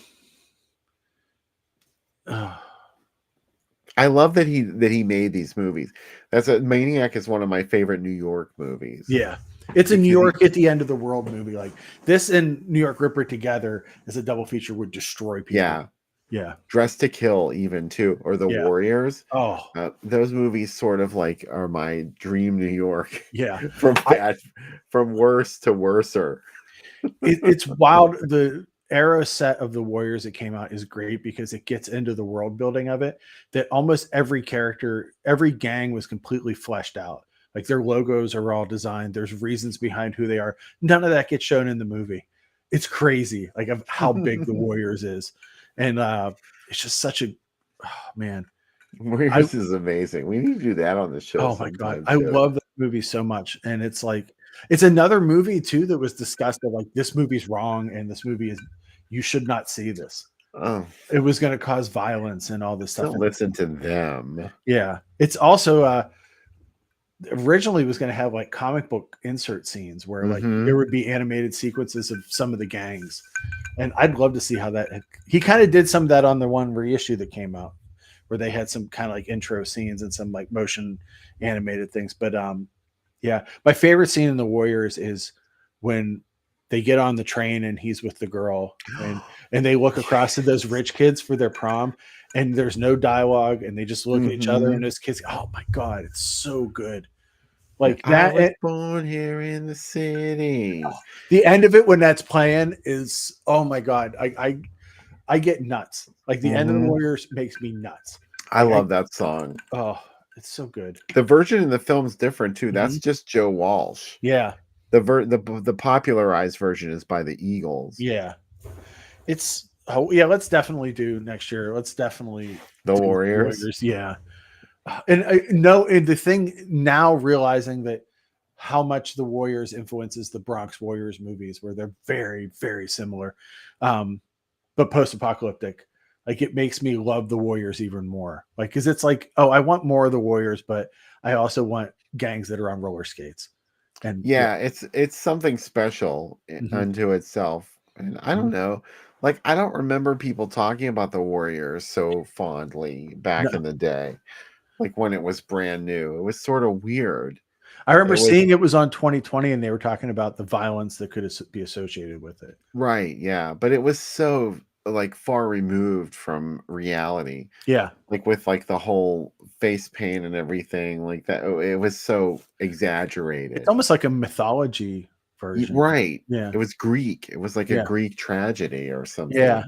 And I love the other scene too where they're in the club with like the lesbian gang and they're getting ready to make out with them. They don't realize that they're going to try to kill them.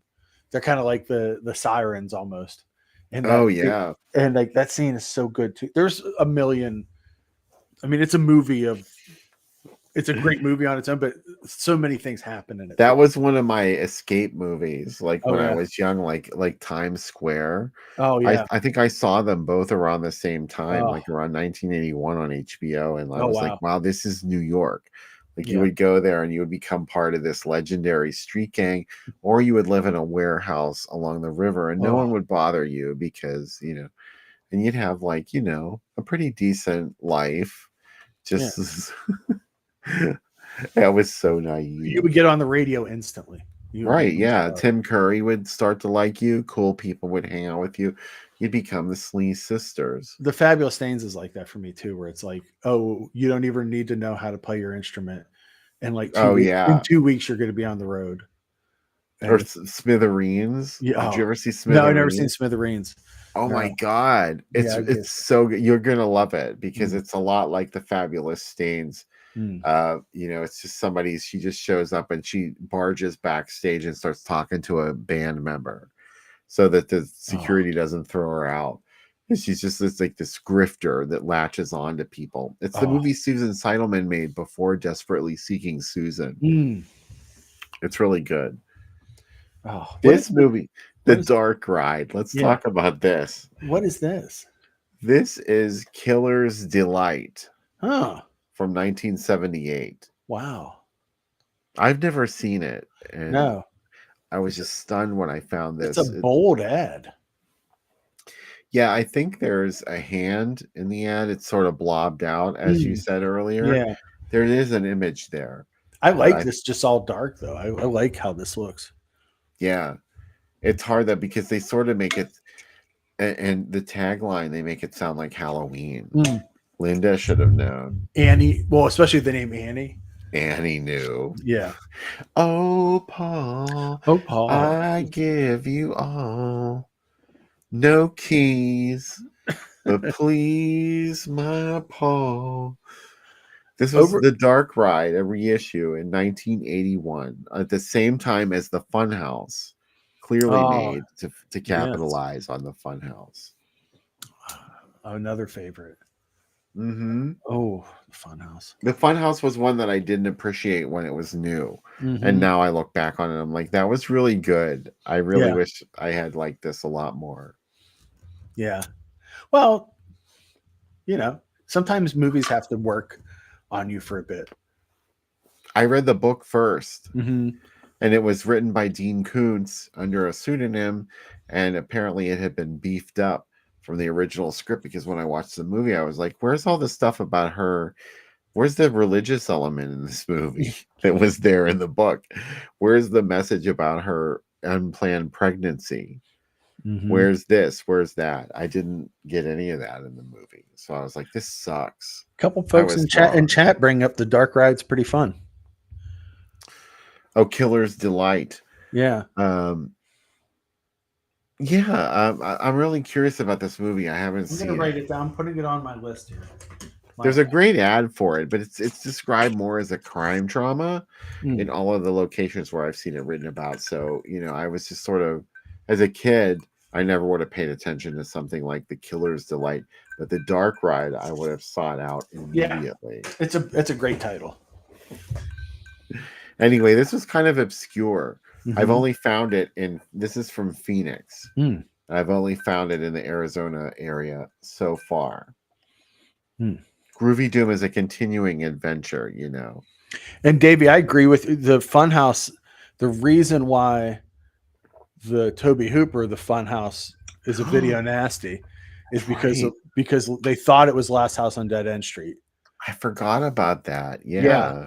And that's why and they didn't realize that it was they both had the same title. That was in 77, as a matter of fact, Mhm. that Dead End Street was issued as the Funhouse. Mhm. That was an edited version. So I'm Mhm. sure they didn't show any of the really graphic moments in that. But still, Mhm. even if you don't see exactly what's happening, what's being implied. And that movie's extremely disturbing. And look, it had Satan's Claw.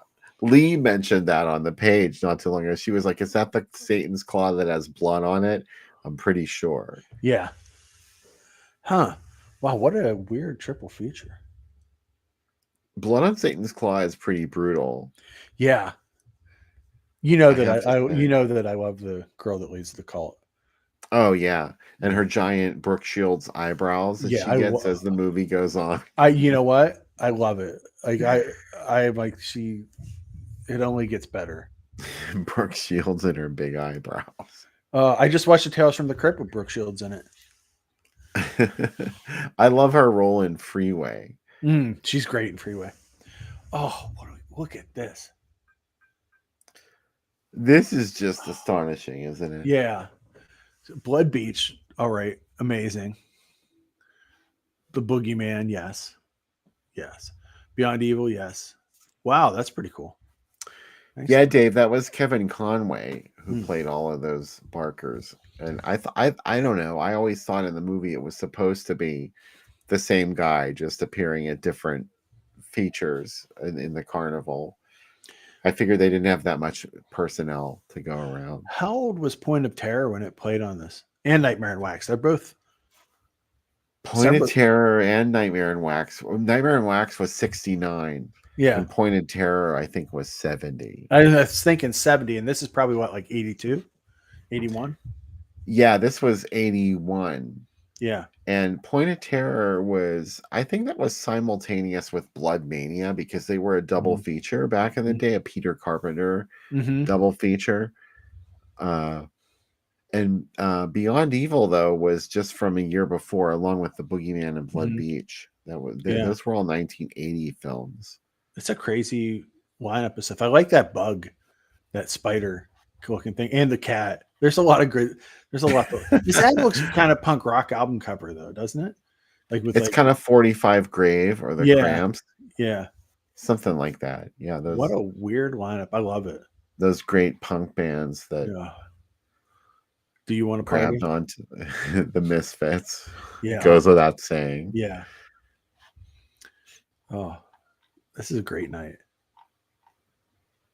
It's really kind of sad to think that used to be a thing. I know. And now it's not anymore. Like we still have that, thank God, but it's specialized and it's, it's not all the time. This could have happened at any weekend.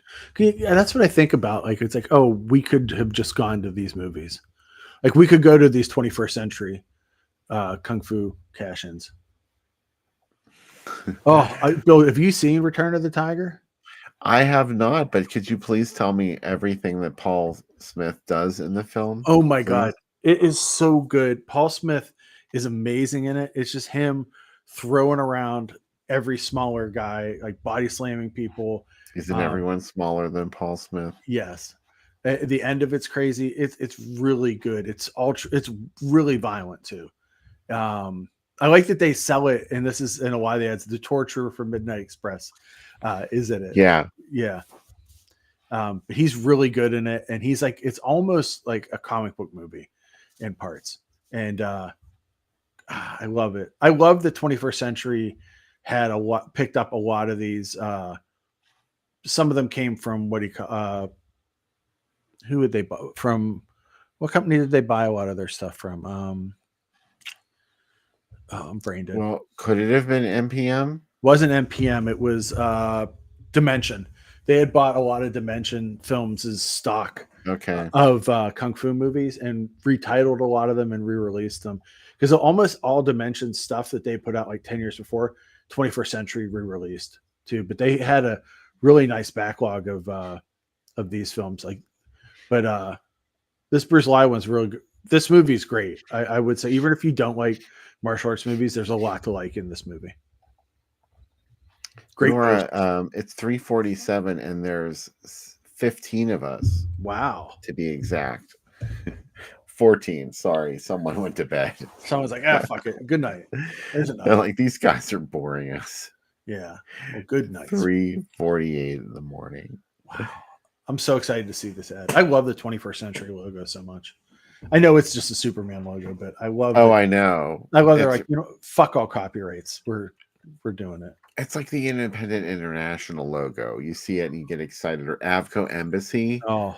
I tingle when I see the Avco Embassy label. Yeah. I have to admit. I saw it the other day on something and I was like, oh, please. It's so wonderful. I don't feel that way when I see like Orion. Sometimes the spin of the stars makes me happy because I think, oh, those are the guys that put out RoboCop. Like that's a good feeling for me. That's a little occasionally, but But it's like I don't get excited about any other studios logos today. I'm not like, oh wow, yes. A24. Yeah. Are you kidding me? Like I'm gonna get excited about that. Yeah. It's not like the AIP logo.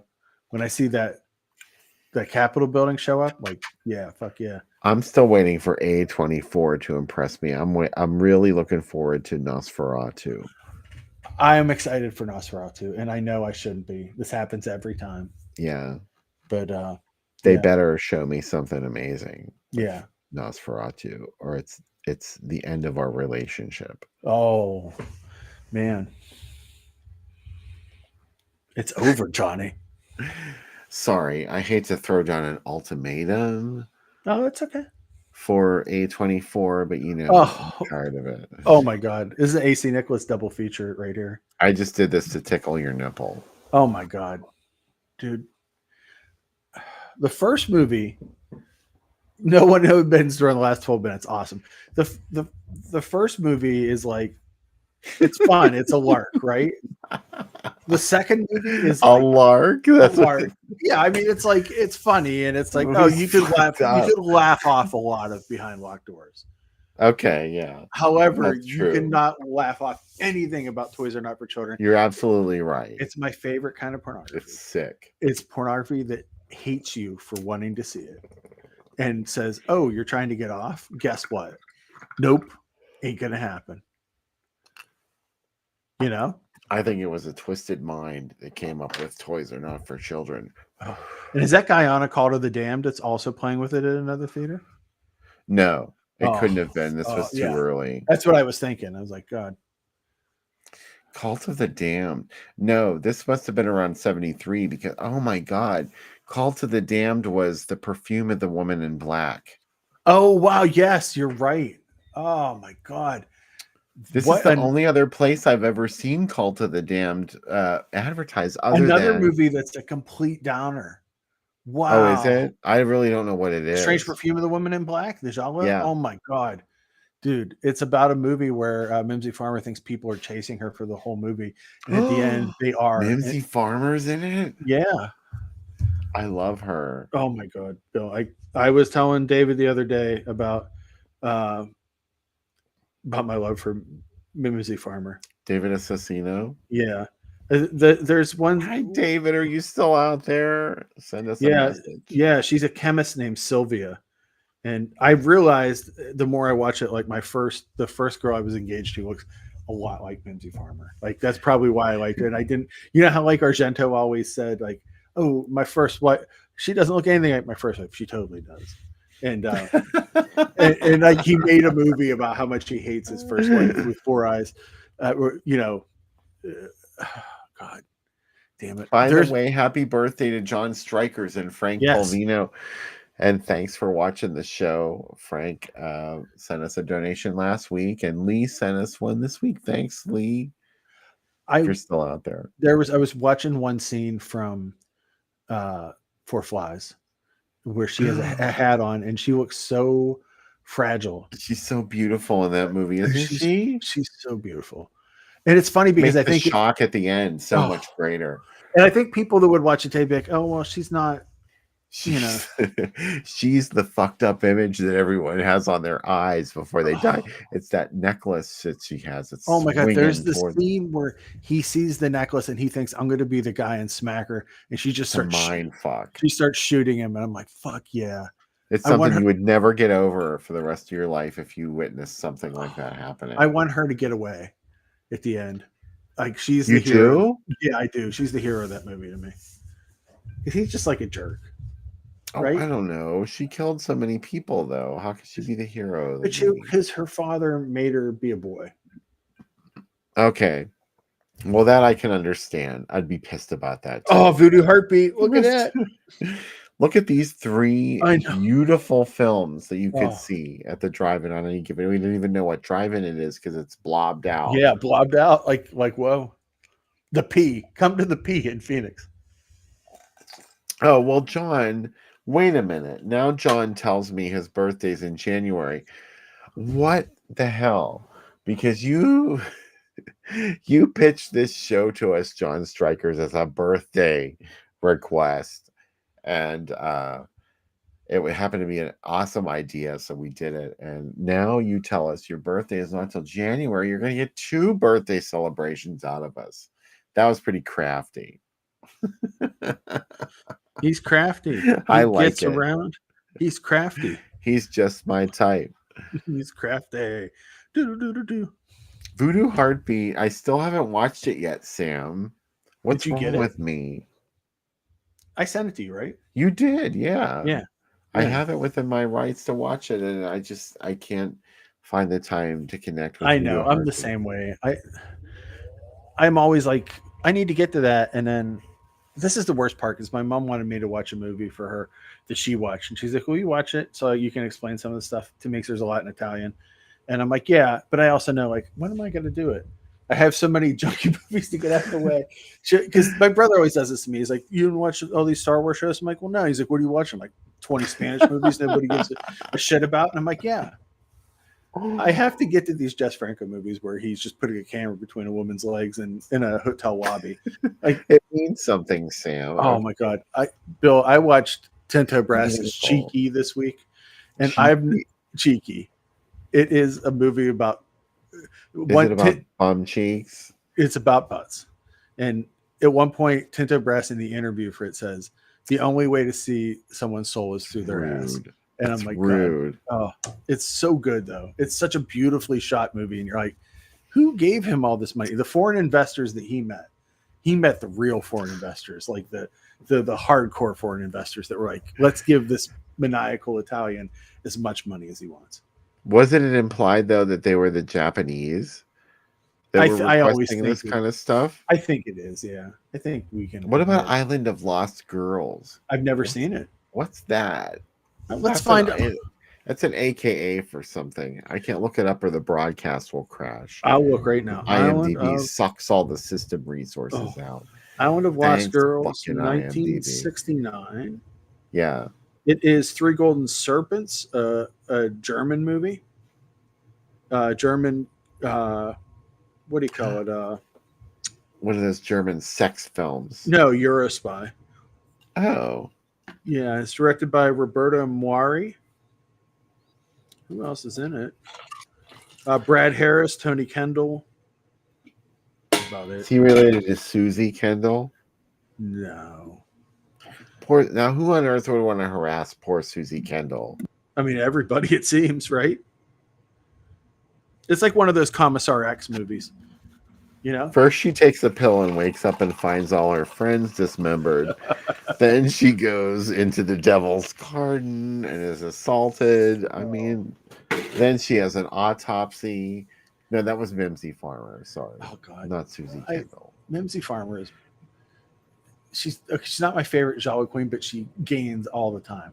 She's so close to breaking in. I have a running count. Sometimes when I lay down at bed at night, I check in and I say, where are my top 5 Jalo girls? And that's what I do. I like to keep lists. What about Vampire Circus? How do you feel about Vampire Circus? I like it, don't love it. Me too. Yeah. I was really cold on Vampire Circus because for years, it took me forever to find that. They never showed that one on TV. Yeah. When I was a kid. And there was a big still of it in Alan Frank's horror films. Yeah. Which one of my aunt gifted that to me when I was 7 years old. And there was this image of a vampire woman with giant fangs. And she was like, and I wanted to see Vampire Circus so bad. And I saw it and I was like, oh, that's it? It's not my favorite Hammer vampire movie. No. I mean, we all know it's Twins of Evil. But why? Like, why don't you like Vampire Circus? Do you remember feeling it just like... doesn't have... I think what I like about the Hammer ones is when they have like... So I like Twins of Evil because it has... I like the Karnstein cycle a lot. And I love... It doesn't have Cushing in it. And he's great in Twins of Evil. It doesn't really... It's like the end of Hammer where it's like there's not really anybody to get excited about that's in the cast. And it's like, yeah, they're fine, but like I expect more of Hammer, maybe. That's kind of how I feel about it. But versus, that's probably pretty accurate to me. Versus but you can say the same thing about Twins of Evil and Captain Kronos, but they have something. And like Captain Kronos is like a swashbuckling movie serial, and it also has Carol Monroe in it. Do you know what I mean? And that's a weird entry, though. Like that's really atypical of a Hammer. Yeah, film, and I think Twins of Evil is too because it has it has like a wild mix of stuff where it's sexier than most Hammer until later. Like, you know, it's the first of the sexier Hammers, I think. And it has a lot of like devil worship stuff in it, and Cushing's great in it. And Ooh. it has some really cool stuff in it. Dracula equals the devil. That's one of the many. And also like that there's one good twin and one evil twin, and it's just it's so good. But I love how like Dracula equaled devil worship in Dracula AD set 1972, and Satanic Rites of Dracula, of course. He becomes like Blofeld at some point, where he has like a whole spy organization that's willing to do shit for him. It's like just being Dracula was not enough at some point for Hammer. It's never enough for him. That's his problem. Yeah. Like, didn't you die in a rose bush? Didn't a rose bush kill you one time, dude? That was in the last one, though. Oh, no. Well, no, I guess the last one officially was Seven Brothers Meet Dracula. But that's not Christopher Lee, though. That's, right. He refused. Yeah, he's like, no. To find somebody else to tell play Run Shaw to go fuck himself. That's exactly what he said. Yeah. It's bullshit. He's like, I'm never going to be in a shitty movie like that. And then he's like, but I will be in End of the World. And yes, I will be in Meat Cleaver Massacre and a whole bunch of other worse ones. Oh, my God, this is perfect. This is, if there's so much good. That Midway logo. What is that thing? A water? It's like Mr. Water Heater. Yeah. Or like one of those pickles that they sell at the drive-in. Chili Dilly, the personality pickle. Yeah. Yeah. Can a movie go too far? Is it too soon to talk about 1972? Can Hallmark Releasing put more stuff in an ad? I just adore them. I don't know. This really warms my heart seeing this, and I would love to meet whoever came up with this sort of campaign from Hallmark Releasing. Yeah. Was it an afterthought? Was this just something somebody threw together? I love too that like it has a warning for the older generation. Like, this is for hippies, man. Not recommended for people over 30. We don't trust you. Yeah. Yeah, like you're not going to like it if you're over 30. And of course, this was the similar ad campaign for Joe, which was actually a movie that was marketed towards an older crowd. Yeah. I think. And Joe also, a completely recut movie where Joe wasn't even a main character. And it's one of the first canon pre-Golden Globus. This is, the original version of canon. One of their first big successes. I think it's crazy that they made albums of Joe's speeches, and you could buy a record of Joe talking. It's disturbing, actually, because that was not the intention of Joe. Yeah, the film. It was a film that completely lost its meaning in the editing process. It was turned into the opposite. It's like people that say, "Oh, you wouldn't be able to handle Archie Bunker being on TV today." I'm like, you realize that he's a joke, right? He's not the hero. Yeah. Everybody's a joke outside of maybe Edith. She's the one sympathetic. Edith, character. she's goofy, but she's genuine. Yeah, like she's a nice person. And like maybe her daughter to a bit, but even like Mike he's Archie. He's going to become Archie someday. Yes, Mike is so sanctimonious. Like he's so far left that he's like, inauthentic. And Archie, of course, is the opposite. And Archie's it's such a. Isn't it wild that show is so multi-layered? For being a funny show. It was ahead of its time. Yeah, and it's just so. I don't think most people that talk about it like that understand what it is, and what works about it.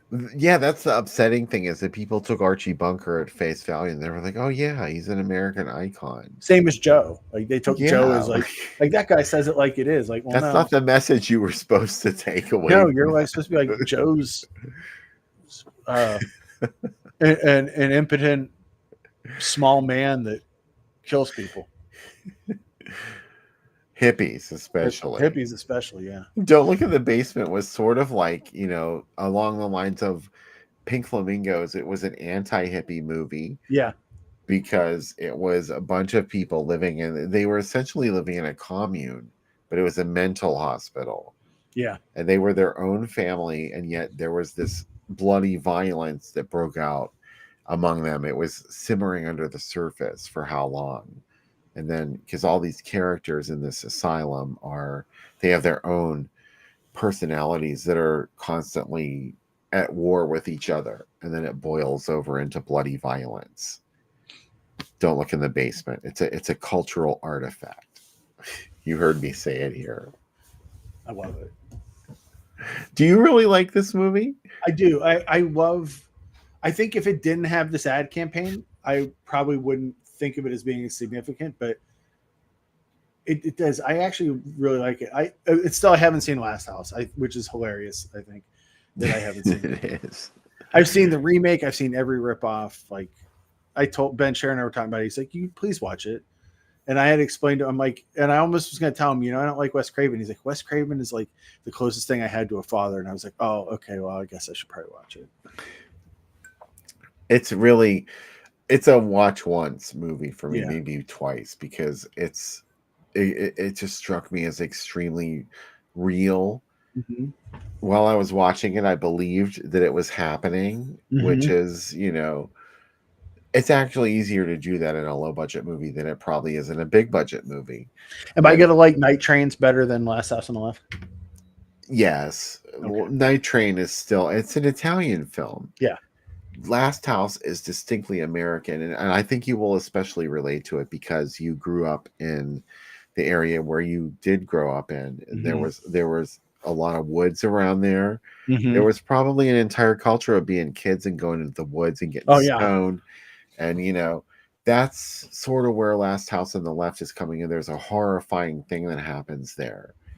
And I think that was accessible to certain kinds of kids. You were sort of the target audience. Really, I know, like there's a part. There's a part in the woods that is it's like this rock that always gets painted every few years underneath a bridge, and that's where everybody would gather to drink. And you would bury beer in the woods and it would be hot by the time you got it. But where else were you going to get beer when you're 15 in a small town? And like that's where everybody smoked oregano and thought it was weed. Do you know what I mean? Like, and then you would inevitably get chased by the cops. So I missed all that stuff when I was a teen. I never smoked weed until I was 27 years old. I didn't smoke weed till I was older either. I just didn't want to try it. And then I was straight. I stopped drinking when I was like 22 or 23 for a while, and I'm a straight edge until I was in my 30s. And then when I got divorced, I was like, I should just start drinking because I need it. And this sounds so depressing. This is like no intervention. No, not depressing. Actually, good because I feel like I have control over it now, and like I find enjoyment from when I do have a drink. Like it's fun. Oh wow, what a double feature! Yeah, this was an art house screening. Yeah, definitely. Yeah. Dead. Well, it's like I always say, how close is the grindhouse to the art house? Pretty close. Super close. I think so too. It's just the way you view it. If you it's rather how you market it, I should say. Yeah. Because then, if you present it to people as an arty film, they're more likely to accept it that way. If the same A24 movie came out from another studio without their ad campaigns, it wouldn't be seen in the same way. So are they just exploiting? They're an exploitation studio, but they're just exploiting a different audience. Everything's exploitation. You're trying to sell something. Sure, yeah. That's the bottom line. I mean, a lot of these movies were made to sort of like the actual content of the film was secondary to the fact as to whether they could sell it based on a summary. Same as Night of the Living Dead is a movie intended to make money. Yes, it is the start of modern horror, but it's also an exploitation movie. Yeah, you can't forget that. I mean, people talk about it. It's deservedly so seen as an art film, but it's like you said. I mean, there was an intention which was to sell it. They didn't really care. The content was secondary, even with Night. Night of the Flesh Eaters. Night of the Flesh Eaters. That was the original title. Yeah. Because it was too close to Flesh Eaters, and that's why Norman Reed Company wanted to change the name of it. That's why they lost their copyright too. Yeah, exactly. Whoops. And then anybody. That's how I was able to get a copy for $9 when I was a kid. Well, yeah, I distinctly remember that Night being one of the first movies that I purchased on VHS. Something that I thought was essential to my collection. Yeah. Things that I could show other people, which was Night of the Living Dead. Well, I guess we were fortunate in a way. Yeah. And honestly, you know what? I'll say it. Night doesn't need to be fixed up. Mm-mm. It doesn't need. It should be all grainy and scratchy and blurry. That's how I like it. Yeah. Well, that's how I first saw it. It was a Mhm. beat up print that was projected in a neighborhood park on a summer evening, and I was probably 9 years old, 8 years old, something like Oh. that.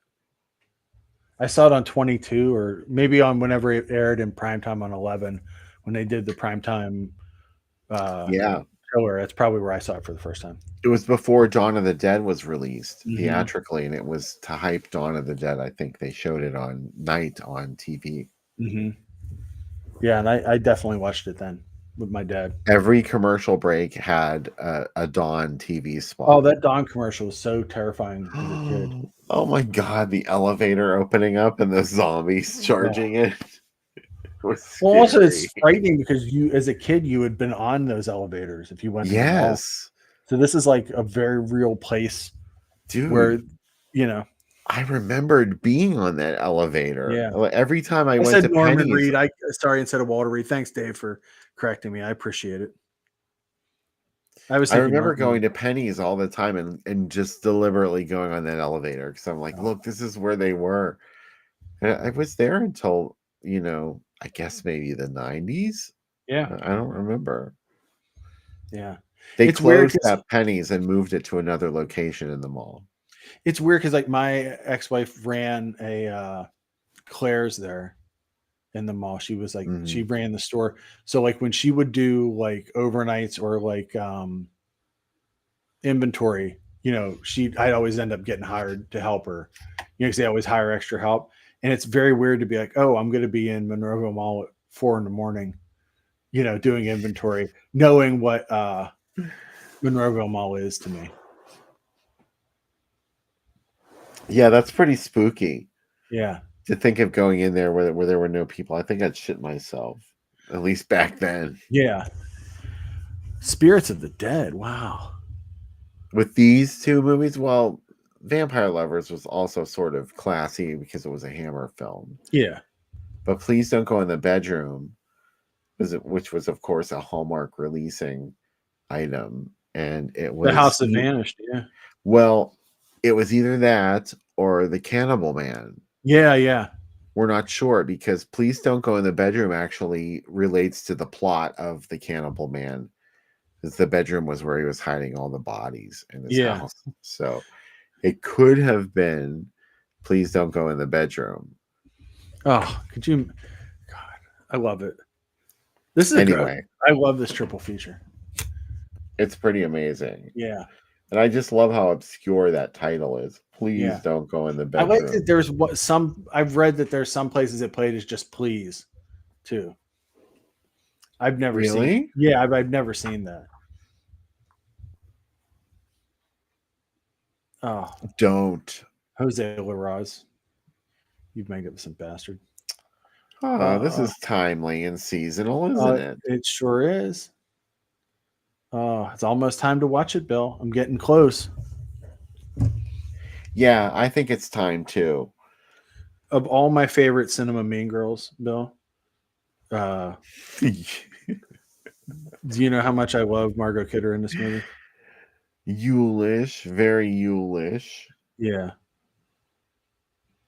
Oh, I know how much you love Margot Kidder in Black Christmas. Oh, she's so wonderful in it.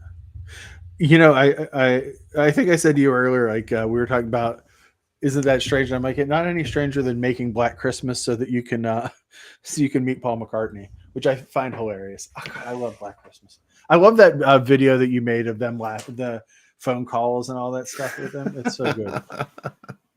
That needs to play next week. Maybe it will. Maybe it will. Since we were talking about this, I thought I would pull up this ad. Yes. Oh my God. Man, this is a night of crushes for me. Really? Is that Mimsy Farmer in the ad? No, but I'm just the night of the movies themselves. Sometimes I debate who's my favorite girl in Messiah. Yeah, that is Mimsy Farmer. Is It it? says Mimsy Farmer in Call of the Damned. Yeah, but that might not be her in the picture because that It doesn't looks happen. like her. Well, maybe. I am gravitating towards liking Joy Bang a lot now when I watch it because I just like that her character just is in this world and she's just like, can we just do some drugs? Like that's why I'm in this. And I love when Anitra announces she's gonna split and she's like, "Can you leave me some grass?" yeah, I actually Nietzsche's always my favorite though. Her hair's great in it. She's so beautiful. I love her boots that you Yeah. see when she stomps on that thing to try and get the door to open. Oh my god, yeah. So much fringe for days. She really had class. She did. I love it. Oh, I love movies. Call of the Damned was a purchase that was made by somebody as a tax write-off because it was, this. I guess that was a situation where they wanted to lose money on it, so they would just buy it and not release it. I think really like it.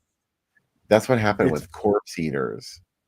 Somebody bought it and they just bought it as a tax write-off, and they never released it and claimed to lose money. That's when I talked to Phil Cook this week. His Invader, when he made it, he had about 30 doctors and dentists that invested $2,000 each or $1,000 each to some of his early movies as tax write-offs, and that's how he got his first few movies funded. He couldn't pay for all of it though, so he shot like about 45 minutes of Invader and took it to the film market, and it cost money to get in. He didn't have any money, so they made fake badges, and they made up the name of his company, Eagle Video, which is still the name of his company today, Eagle Films, and snuck in and met nobody liked the movie, and then until he went to 21st Century and met Menachem Golan, and there's a whole story about it in the article where literally everything you've heard about Menachem Golan being like making a deal on a napkin, he said it's true. He said that's exactly what happened. He said, how much money do you want?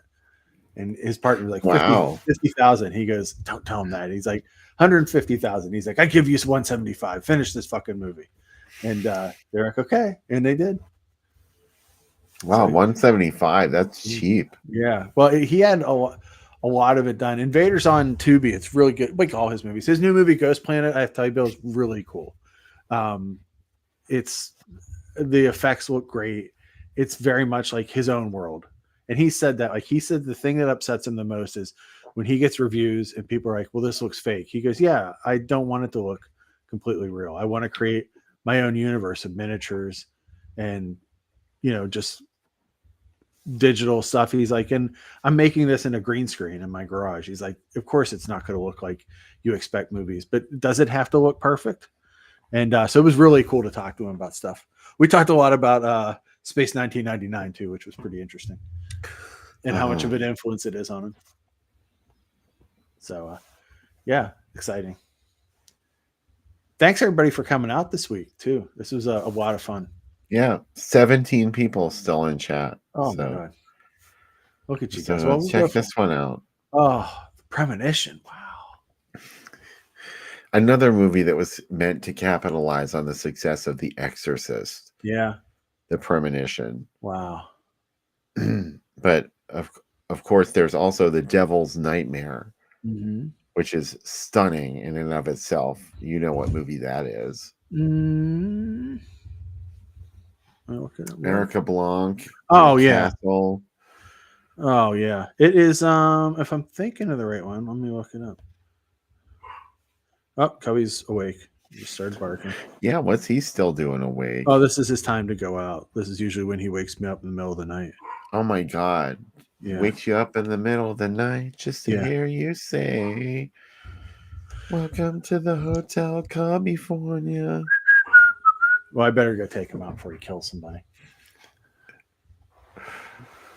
Oh, are we supposed to end now? No, we can keep going.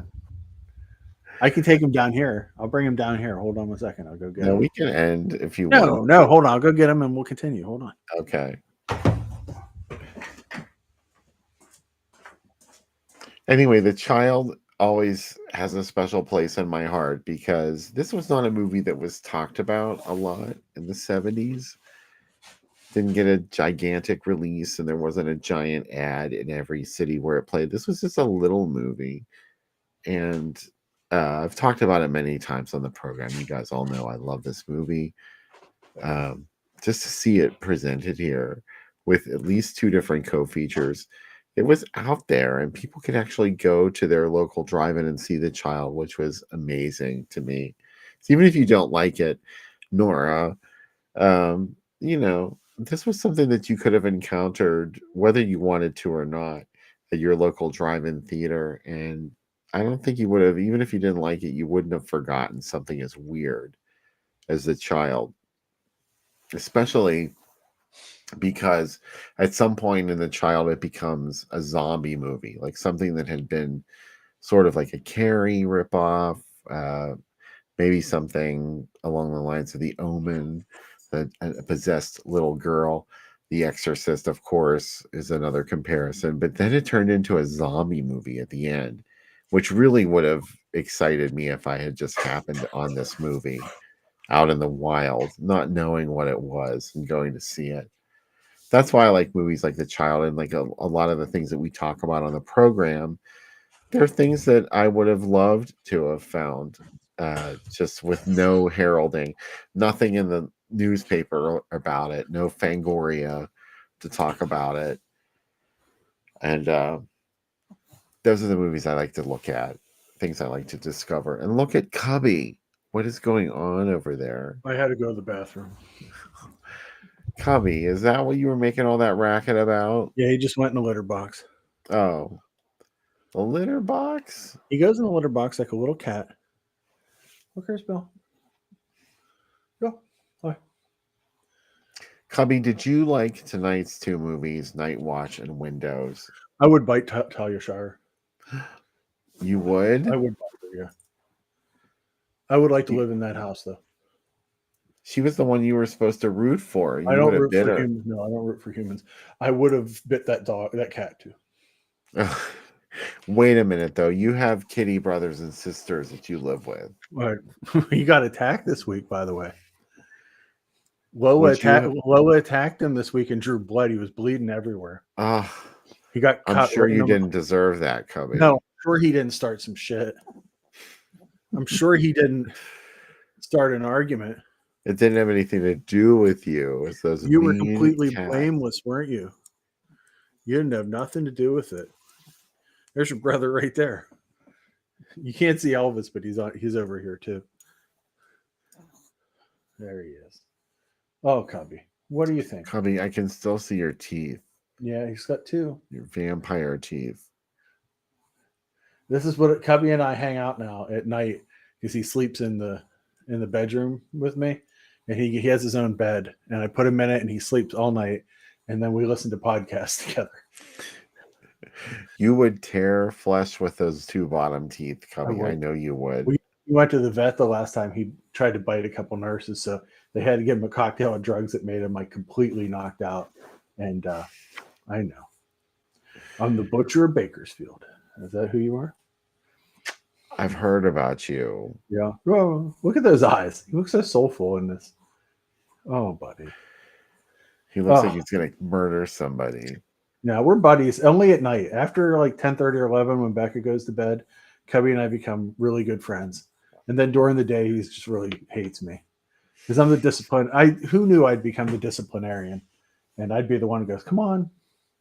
I'm the one that cleans up and does stuff. Tell her you're going to give her a spanking. He's very spoiled. You're going to be angry with her. You'll never see her again. Oh, man, Bill, the other thing I want to tell you about Thundercrack is there is dialogue in it that rivals Bat Pussy for its insanity. There's one line that literally made me laugh out loud in it. So... Is it as good as the Bat Pussy line we always talk about? No, it's not as good as that. I mean, that's funny. That's my favorite line. I wish that couple had made like 10 movies together. I wish they had done more than just Bat Pussy, but that's all they did. Don't forget, you can listen to me on the Making Tarantino podcast which you can find anywhere there's podcasts and my podcast as well, and the site and all sorts of happy shit. Next week, Bill, I am super excited to watch Santa Claus. I love that movie. You and I have talked about it a million times. Santa Claus. Yeah. We had Pitch in the Christmas horror issue of Driving Asylum. I did a pinup of him.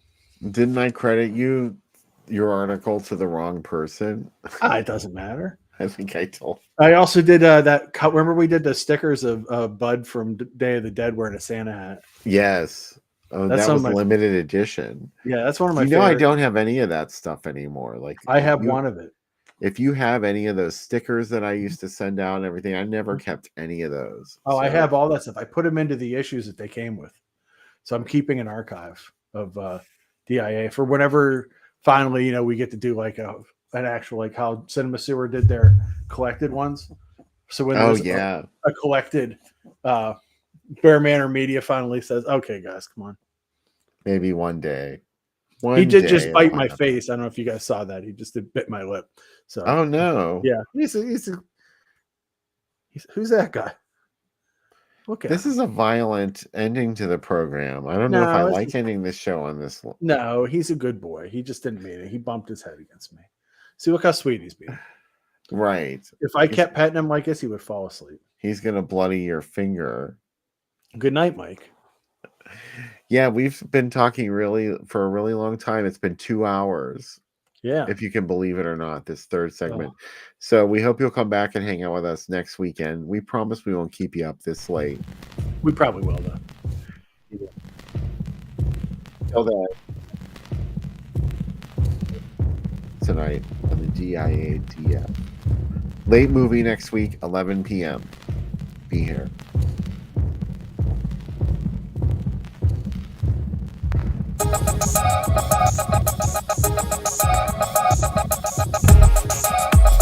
Under 17 not admitted without parents or guardian.